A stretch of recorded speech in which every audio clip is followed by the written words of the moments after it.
बिस्मिल्लाहिर्रहमानिर्रहीम। अस्सलाम वालेकुम। कैसे हैं आप सब? जहाँ रहें खुश रहें, आबाद रहें। तो आज की टिप नंबर 1 जो है वो मेरी इस तरह से स्टीम प्रेस से रिलेटेड है कि जब भी हम बारीक कपड़े यानी टिशू वाले या वैसे शिफॉन के कपड़े प्रेस करते हैं या एम्ब्रॉयडरी कपड़े प्रेस करते हैं तो वो बहुत ही मुश्किल होते हैं।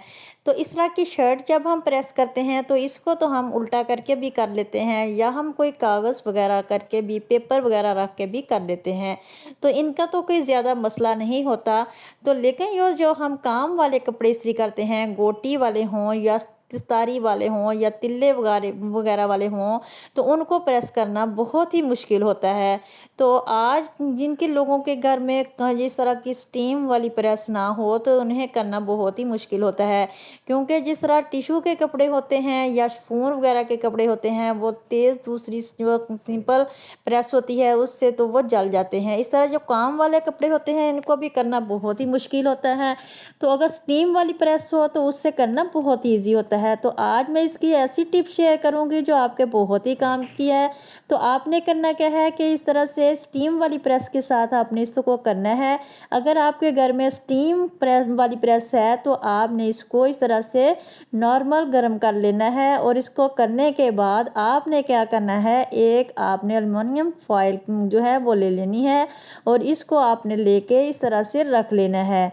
जिस तरह मैं आपको वीडियो में दिखा रही हूँ इस तरह से आपने ऊपर रख लेना है। फिर आपने इसको अच्छी तरह से ऊपर रख लेना ताकि ये हमारा काम जो है वो भी अच्छी तरह से प्रेस हो जाए, इसके नीचे जो कपड़ा होता है वो अच्छी तरह से प्रेस हो जाए। तो काम भी हमारा ख़राब नहीं होगा और ये अच्छी तरह से प्रेस भी हो जाएगा।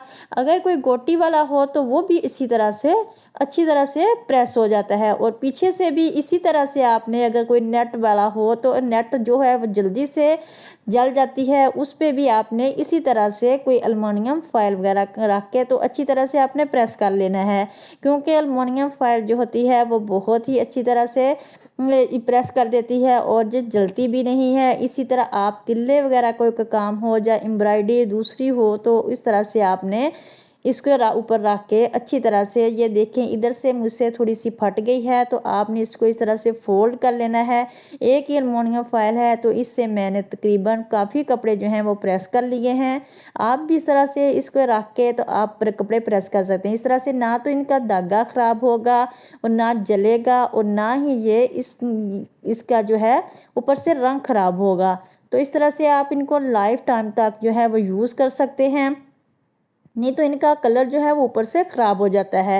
उम्मीद करती हूँ आपको मेरी ये टिप जो है ये बहुत ही पसंद आई होगी। आपने इस टिप को लाजमी फॉलो करना है क्योंकि एल्युमिनियम फॉयल जो है वो बहुत ही ज़्यादा काम की है। आपने ये हमारे खाने पीने की चीज़ों को भी इस तरह से कवर करने में बहुत ज़्यादा काम आती है। इससे चीज़ें जो हैं वो ख़राब भी नहीं होती, तो आप इससे कपड़े भी प्रेस कर सकते हैं। तो इस तरह से आप ये टिप आपके बहुत ही काम की है। तो इस तरह जब भी हम रोटी वगैरह बनाते हैं तो बेलने को संभालना जो है वो एक अहम काम है, क्योंकि इसके ऊपर मक्खियाँ वगैरह या डस्ट वगैरह जो है वो बहुत पड़ जाती है। आपने क्या करना है, इस तरह 2 बोतल ले लेनी है और इन बोतल्स को आपने अच्छी तरह से साफ़ कर लेना है। साफ़ करने के बाद आपने क्या करना है, एक बोतल के मुंह को ऊपर से अच्छी तरह से आपने कट कर लेना है। एक बोतल के मुंह को आपने अच्छी तरह से छोटा कट करना है और दूसरी को ज़रा बड़ा कट करना है, क्योंकि जो एक छोटी मुंह जो मुंह वाली बोतल है वो बड़े मुंह वाली बोतल के अंदर अच्छी तरह से जा सके।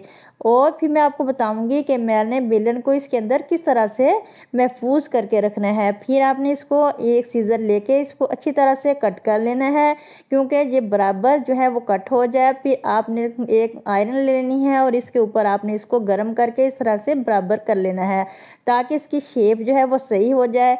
आपने फिर इसको अच्छी तरह से बंद कर लेना है, क्योंकि ये इस तरह से बंद हो जाएगी। बंद होने के बाद फिर आपने इसको बेलन को इस तरह से इसके अंदर रख के दूसरी बोतल जो है वो इस तरह से ऊपर से चढ़ा देनी है।